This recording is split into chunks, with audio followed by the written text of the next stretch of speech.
Welcome to Left Brain Thinking, where creative investment ideas meet logical analysis. That's the hallmark of Left Brain Investment Research, where the analysts are looking for growth companies with the potential to double in 2 to 3 years and high-yield bonds with the potential for dramatic price appreciation. Today, we're looking to put a left brain spin on one of the most revered axioms in the entire financial planning world, and we're doing that with Freddy Garcia, Vice President of Investments for Left Brain Wealth Management. You can learn about him and the firm at leftbrainwealthmanagement.com and on Twitter at leftbrainir.com. Make sure you're looking for the Jarvis newsletter and more, which you can find on their websites. Freddy Garcia, welcome back to Left Brain Thinking. Thanks, Chuck. I'm glad to be on and talk to our listeners about a very, very important planning aspect with everything going on to start the year with rising inflation, high stock valuations, and possible interest rates on the rise. I think it's important to address this very important planning topic. Freddie, what you're talking about there is what some people call the 4% rule. Other people call it the Bengen rule, named for the guy who came up with it. And it's basically this idea that historically, if you take your retirement savings and you amass enough, a 4% annual withdrawal rate is going to make you set for life. But it's not quite that simple, is it? It's not. And when we have years and things that we're experiencing now, this is where we find those flaws with this 4% rule. And when we have high inflation, we've found that that 4% rule can really, really eat away at a portfolio. For example, if we go by that theory of withdrawal rates, where if a person has $1 million saved up, and if they're safely only taking out 4%, that would be $40,000. Now, according to that theory, that person's money should last for the next 30 years. The problem with that is, go back and revisit your expenses. If we have inflation going up at its current pace, are your expenses still going to be $40,000 this year? Because if they're not, you're going to have to withdraw more money. So instead of taking out 40 grand, you may need to take out 50 or 60 because your expenses went up. And again, that will change your withdrawal rate and will affect your overall portfolio.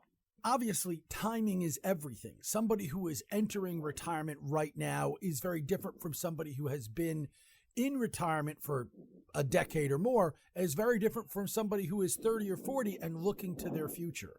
So how do you account for that kind of variability? Because there have been a variety of other studies that have said things like, hey, you want to make sure you have this asset class or that asset class, but you don't necessarily always want them for long stretches of time. So they're good to have at various points, like say when inflation is rising, but not always. So how much does this vary based on your time horizon and based on the assets you're bringing into it?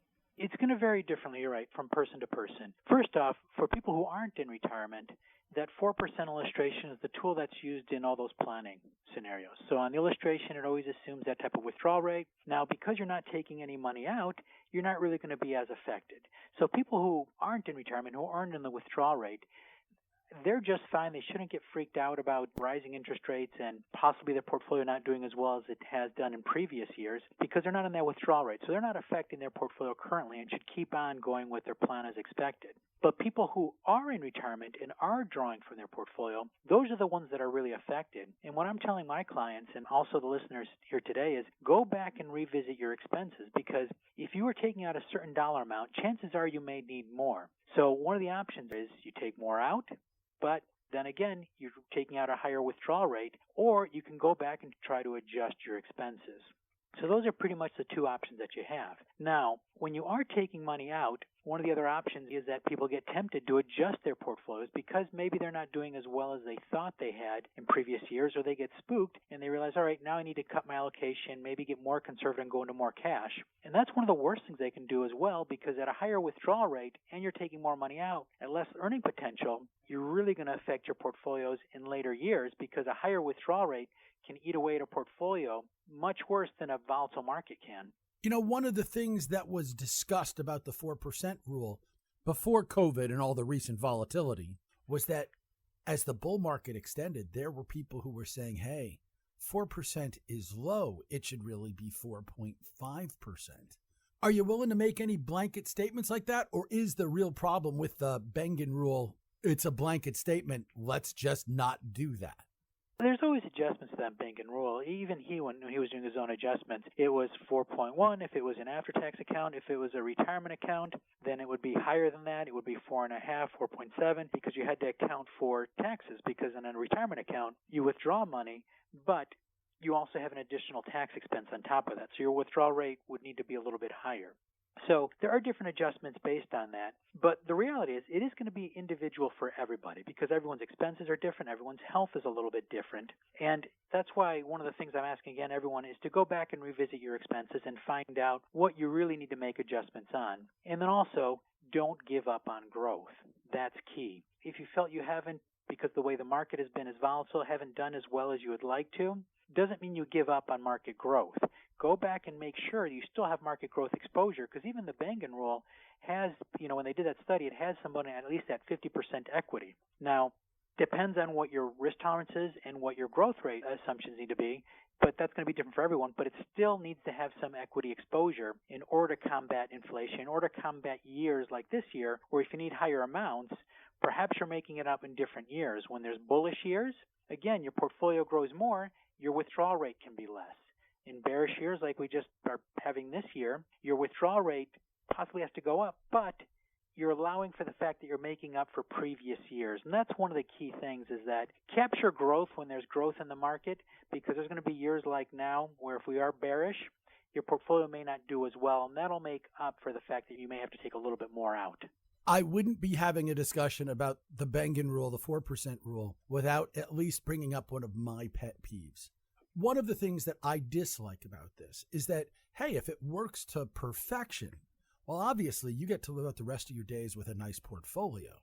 But it also leaves that portfolio for your heirs, which is great for the financial planning world. And hey, it's great for your heirs. But the problem with it is that there are a lot of people who are younger in the planning stages, and they get with a financial advisor, and the financial advisor says, well, hey, to meet this 4% withdrawal thing, look at how much you're going to have to amass. And they think, oh my God, I'm never going to do that. And it becomes daunting. And yeah, you don't want to run out of money before you die, but you wouldn't necessarily mind dying and being broke at that time and not being a burden to anyone. So how do you deal with that when you've got somebody who comes into you and you're doing financial planning and you're talking about the need to keep growth and et cetera, and they look at you and they say, okay, but whatever rule you put me on, Freddie, I'm never getting that much money.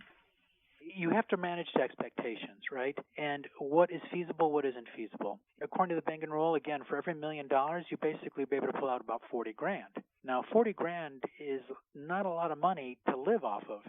So a person would need, if they were making an average salary of about $200,000 or $250,000, you'd have to have over $5 to $6 million saved up just to be able to achieve that amount. For some people, that may not be possible. So you have to live in a set of expectations. If leaving money behind is important to a person, but it's not financially possible, then you have to set the expectation as the first step is to make sure you can take care of yourself. You can cover your light bill, you can feed yourself, you can stay in your home. So those expectations have to be met, and then everything else is a wish list. So you have to prioritize yourself first, because the worst thing you can do isn't so much not leaving money behind to a child, but making sure that child is supporting you. You don't want to be that. So set those expectations up appropriately. Not everyone will be able to save up to where they're leaving tons of money behind, but we can save to where at least we're covering our own. And then part of that, too, is, invest appropriately, too. Make sure you're getting the type of growth that's needed so you can get the nest egg that you need to save up for yourself. Too many people go too conservative, too quick, not realizing that you're going to need money for quite a while. Yeah. And if any year is going to teach folks that lesson, it might be this one. Freddie, thanks so much for sharing that with us. Talk to you again soon. Thanks so much for having me. This has been Left Brain Thinking, a joint production of Left Brain Investment Research and Money Life with Chuck Jaffe. Our conversations are not personalized investment recommendations, but are designed to engage your brain. Please do your diligence before making any financial transaction. I'm your host, Chuck Jaffe, and you can learn more about my weekday podcast at moneylifeshow.com. Thanks to my guest, Freddy Garcia, Vice President of Investments for Left Brain Wealth Management. Learn about the firm and its services at leftbrainwealthmanagement.com, but learn about the firm's picks on stocks and bonds, learn about the Jarvis newsletter, and much more at leftbrainir.com. and Left Brain's on Twitter at LeftBrainIR. Left Brain Thinking is available every other Wednesday. Follow us on your favorite podcast app to make sure you don't miss a single chance to wear your Left Brain Thinking cap. And until next time, happy investing, everybody.